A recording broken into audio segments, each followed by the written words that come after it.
And that's one of the things that I love about somatic work is that a lot of people, what we have always thought about traditional therapy or the things that help us to come out of PTSD or help us to heal, become more resilient is we have to go back to the places and the experiences of our hurt in order to heal.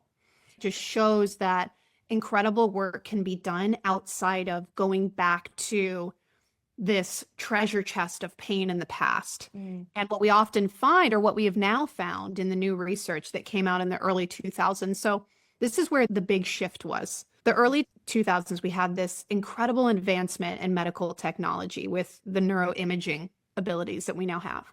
And we were able to see that recall therapy, which is called exposure-based therapy, where we are recalling events in vivid detail, it actually not just activates the amygdala, which is the fear center of the brain, which then let's think of it as your alarm center. When that goes off, that initiates your stress response. That's like nervous system, go into activation mode. Let's go.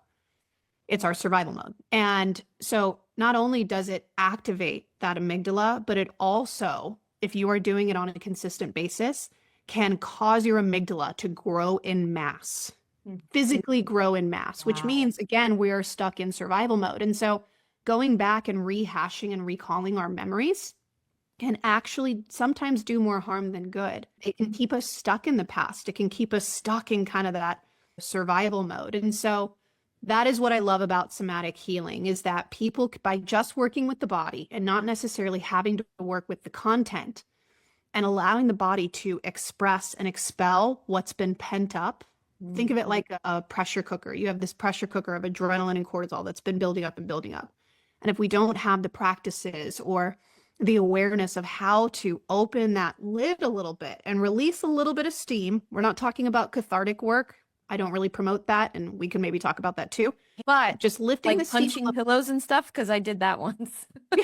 So for some people, that can feel overwhelming. And what can happen is, and we've seen this time and time again, is that when people get into somatic work, if they don't do it in a way that is gentle and what we call titrated, which is one gentle little step at a time. We don't want to stress your nervous system more than it already is. We want to stretch it. If people go straight into cathartic work, like rage screaming, punching, all of these things, they could walk themselves into traumatic memory, body memory that they're not ready for yet. Interesting. And That is good to know. Yeah, and it could further overwhelm the system. So we don't usually, in the SE space, we don't do a lot of forced cathartic work. Okay. Instead, it's, can you imagine what it might be like? Or can you just feel your fists clench right now?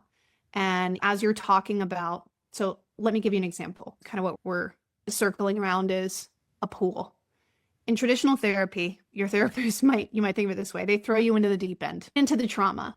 And you might not know how to swim. You might not have floaties. You might not, and you drown in it. In SE, we walk you into the shallow end. We dip your toes into activation. What does it feel like to be with that anger in your body? As you're talking about that moment recently where someone pissed you off because they cut you off or they did something. And as you're talking about that, what do you notice? Well, I'm noticing my heart is beating fast. I'm noticing I'm actually sweating in my armpits. And it's, yeah, can we take a moment to just observe that? And then there's silence.